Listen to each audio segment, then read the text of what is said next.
Sur la place d'armes de l'école de gendarmerie d'Abidjan, une cinquantaine de véhicules de type tout-terrain sont exposés. Ces véhicules viennent renforcer les capacités en matériel roulant des unités d'intervention des forces armées de Côte d'Ivoire et de la gendarmerie nationale. Il s'agit pour l'État de Côte d'Ivoire d'optimiser la capacité de réaction des forces armées de Côte d'Ivoire et de la gendarmerie en prélude aux grandes périodes de réjouissance que constituent les fêtes de fin d'année. Nous devons vous donner le minimum. C'est pourquoi j'ai priorisé cette acquisition et aujourd'hui je suis très heureux de cette cérémonie et je vous demande d'en faire bon usage. C'est ça qui va encourager le gouvernement et le président à poursuivre. Les besoins sont colossaux, je le sais, mais nous sommes sur la bonne voie. En retour de cet acte, en cette période de fin d'année, je vous demande de tout mettre en œuvre pour que les Ivoiriens puissent passer ces fins d'année dans de bonnes conditions.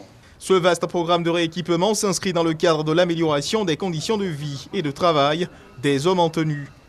Quand les conditions de vie et de travail sont dégradées, il y a la démotivation, le laisser-aller. Donc nous avons réarticulé la loi de programmation en priorisant ce qui est urgent pour les conditions de vie et de travail.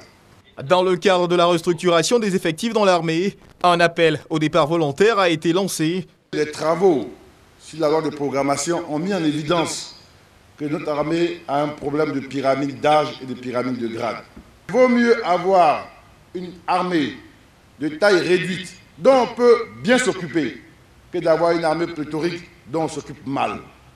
Et quand on fait cette option, tôt ou tard, des crises surviennent et viennent mettre en mal tout l'effort de développement du pays. Et toutes les armées ont ces politiques de reconversion. C'est le départ volontaire, on n'oblige personne. Faire bon usage de ces véhicules, un message bien perçu par les bénéficiaires.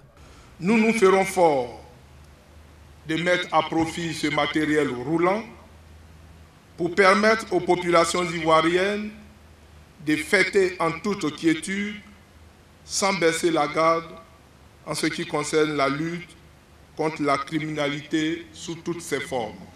Le type de véhicule choisi, la Toyota Land Cruiser 78, double réservoir, contenant son carburant, 180 litres de gasoil, de quoi lui assurer une parfaite autonomie, capacité de transport de troupes, 11 personnes.